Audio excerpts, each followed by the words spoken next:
Hello dear students, this is Abhishek Gupta from civil department. और आज हम पढ़ने जा रहे हैं, दिस इज़ लेक्चर नंबर 11। और इस लेक्चर नंबर 11 में हम आज वेल्डेड कनेक्शन पढ़ने जा रहे हैं, जो कि टॉपिक है BTech first year second semester.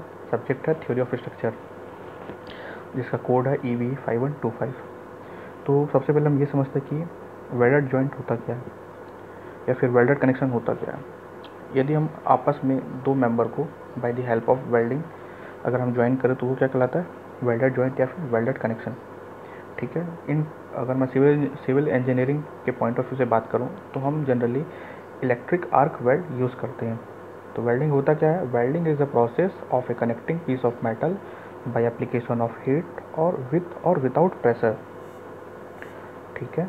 तो देखो यहाँ पे आपको एक फिगर दिख रहा होगा, ये आपका फिलेट वेल्ड का एक पिक्चर है, जिसमें हम क्या कर रहे हैं, by the help of electrode हम क्या कर रहे हैं, दोनों मेंबर को ओवरलैप करके ज्वाइन कर रहे हैं। ठीक है। तो आपको एक चीज़ मैं आपको बता दूं, जो आपका वेल्डेड जॉइंट होता है ये आपका वीक होता है इन शियर और स्ट्रांग होता है इन टेंशन। अगर कॉमन एग्जांपल अगर आपने वेल्डेड कनेक्शन देखा होगा तो उस पर आप क्या कीजिए, हैमरिंग कीजिए। हैमरिंग करेंगे तो क्या होगा, वो जॉइंट जल्दी टूट के या खुल जाएगा या फिर अलग हो जाएगा। ठीक है। बट अगर आप उसको खींचेंगे तो वो जल्दी नहीं टूटेगा। क्यों? क्योंकि आपका जो वेल्डेड कनेक्शन होता है वो स्ट्रांग होता है टेंशन में और वीक होता है शियर में। ठीक है। इसलिए हैमरिंग करने से वो टूट के गिर जा रहा है, फिर वो जॉइंट खुल जा रहा है। तो अभी हमको पढ़ना है टाइप्स ऑफ वेल्ड, कितने टाइप का वेल्ड होता है। तो आपका 4 टाइप का वेल्ड होता है, fillet weld, butt weld, slot weld and groove weld.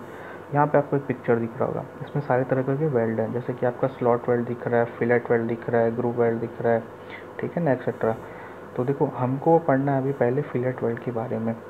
Fillet weld क्या होता है? यदि दो मेंबर को ओवरलैपिंग करके वेल्डेड जॉइंट बनाया जाए तो इस प्रकार से बना हुआ जॉइंट क्या कहलाता है, फिलेट वेल्ड कहलाता है। ठीक है। जैसे कि आपको पिक्चर में दिख रहा है फिलेट का, है ना। तो देखो अभी हम फिलेट वेल्ड ही पढ़ने जा रहे हैं।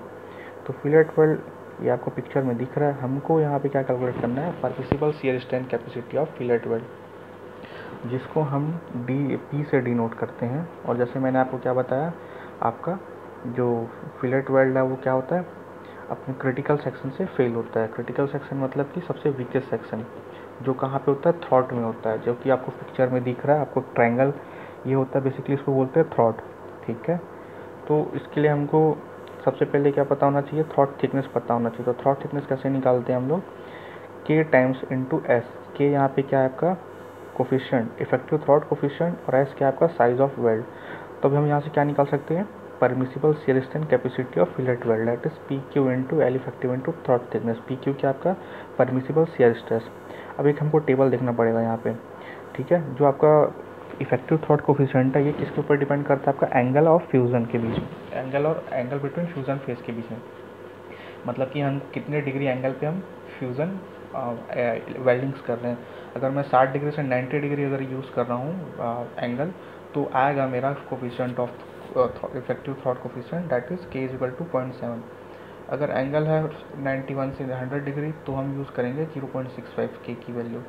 देन ऐसी मैक्सिमम जो है 120 है, जो मिनिमम है आपका 60 डिग्री फॉर फिलेट वेल्ड। ठीक है। अगर 114 डिग्री से 120 डिग्री है तो कितना लेंगे, 0.5। तो आपको ये टेबल आपको याद रखना पड़ेगा। देन इसके बाद आता है maximum size of weld. Maximum size of weld के लिए हमको, जैसे कि मान लो मैंने यहाँ पे मेरे को एक फिलेट वेल्ड बनाना है, मतलब कि लैप जॉइंट की तरह। इसमें मान लो मेरे पास थिकनेस ऑफ मेंबर डिफरेंट है, तो सबसे हम मिनिमम वाले जो मेंबर होगा उसका थिकनेस में हम क्या करेंगे, 1.5 माइनस कर देंगे, तो हमको क्या निकल जाएगा, मैक्सिमम साइज ऑफ वेल्ड। ठीक है। ये किसके लिए था, स्क्वायर एज। अगर राउंडेड एज है तो हम क्या करना पड़ेगा, 3-4 टाइम्स ऑफ नॉमिनल थिकनेस लेना पड़ेगा, वो क्या होगा हमारा मैक्सिमम साइज ऑफ वेल्ड। ठीक। अब इसके बाद आपका देखो थिकनेस ऑफ मेंबर अगर हमको 0 से लेकर के 50 mm तक दिया हुआ तो उसके लिए साइज ऑफ वेल्ड की यहाँ पे आपको वैल्यूज़ दी हुई है अलग अलग। अगर 0 से 10 mm के बीच में है तो कितना लेना पड़ेगा हमको मैक्सिमम साइज ऑफ वेल्ड या फिर minimum size of weld, that is 3 mm। ठीक है। ये इस तरह से। इसके बाद एक टर्म आया था एल इफेक्टिव। एल इफेक्टिव कैसे कैलकुलेट करना है, तो देखो यहाँ पे आपको जो रेड कलर से मार्क किया हुआ ये क्या है, आपका टोटल लेंथ है आपका किसका, साइज वेल्डिंग का। वेल्डिंग में अगर दोनों साइड से मैं साइज ऑफ वेल्ड जितना भी हमारा होगा अगर मैं माइनस कर दूँ तो मेरे को क्या निकल जाएगा, एल इफेक्टिव। मतलब कि एल नॉट से अगर मैं 2 times of size of weld minus करूँ तो मेरे को क्या निकल जाएगा, एल इफेक्टिव। इसके बाद आते हैं बट वेल्ड में। बट वेल्ड क्या होता है, और इसको हम ग्रूव वेल्ड भी बोलते हैं। ठीक है। जब दो मेंबर के हेड को आपस में ज्वाइन करते हैं तो क्या बोला जाता है, बट वेल्ड। दो तरह का होता है ये, तो सिंगल साइड पेनिट्रेशन, दूसरा होता है double side penetration. Single side में क्या होता है, हम एक ही साइड से हम जॉइंट पे वेल्डिंग करते हैं, और डबल पेनिट्रेशन में क्या होता है, दोनों साइड से हम क्या करते हैं, वेल्डिंग करा जाता है। तो सिंगल साइड पेनिट्रेशन में हमको क्या करना है, डिज़ाइन स्ट्रेंथ निकालना है। तो क्या होता है, stress into cross sectional area.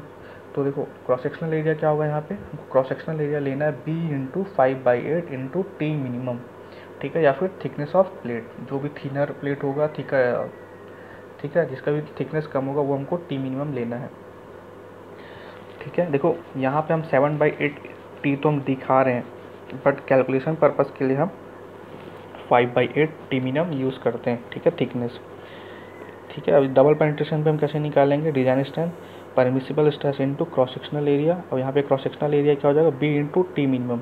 जो भी मान लो मेरा थिकनेस, जैसे कि मान लो कि एक प्लेट का साइज़ 10 mm और एक का साइज़ 12 mm है, तो यहाँ पे टी मिनिमम क्या हो जाएगा, 10 mm, ठीक है। और इफेक्टिव थिकनेस कितना लेना है, वही टी मिनिमम के इक्वल। तो ये होता है आपका कुछ। अब देखो यहाँ पे सिंगल बट वेल्ड कैसा दिखता है, ठीक है, जैसे कि सिंगल बट वेल्ड का टाइप है वी बट वेल्ड, इसमें आपको वी जैसा आपको शेप दिख रहा होगा, ठीक है। ये कुछ सिंबल्स आपको याद भी रखने हैं, जैसे यू, सिंगल यू बट होता है, सिंगल जे बट होता है, डबल वी बट जॉइंट होता है, and double U butt joint होता है, डबल जे बट जॉइंट होता है, एक्सेट्रा कुछ ये आपका, ठीक है। इसके बाद आता है आपका स्लॉट वेल्डिंग, इसको ऑल्सो वर्ड प्लग वेल्डिंग भी बोलते हैं। जनरली होता क्या है, जब हमारे पास मेंबर का लेंथ कम पड़ जाता है डिज़ाइन करने के लिए या फिर वेल्ड करने के लिए, तो हम क्या करते हैं, उसी मेंबर में कुछ लेंथ ऑफ वेल्ड को बढ़ाने के लिए हम क्या करते हैं, कुछ स्लॉट्स फॉर्म करते हैं, ठीक है। जैसे कि आपको पिक्चर में दिखाता हूँ मैं आपको, जैसे कि मेरे पास एक मेन मेंबर था, ये मेरे पास मेन मेंबर था, और मेरे पास इसको यहाँ पे वेल्डिंग करने के लिए, जैसे कि मेरे को यहाँ पे किनारे किनारे ऐसा वेल्डिंग करना पड़ता है, ठीक है। और जो आपका जॉइंट का जो स्ट्रेंथ है किसके ऊपर डिपेंड करता है, आपके लेंथ ऑफ द वेल्ड के ऊपर।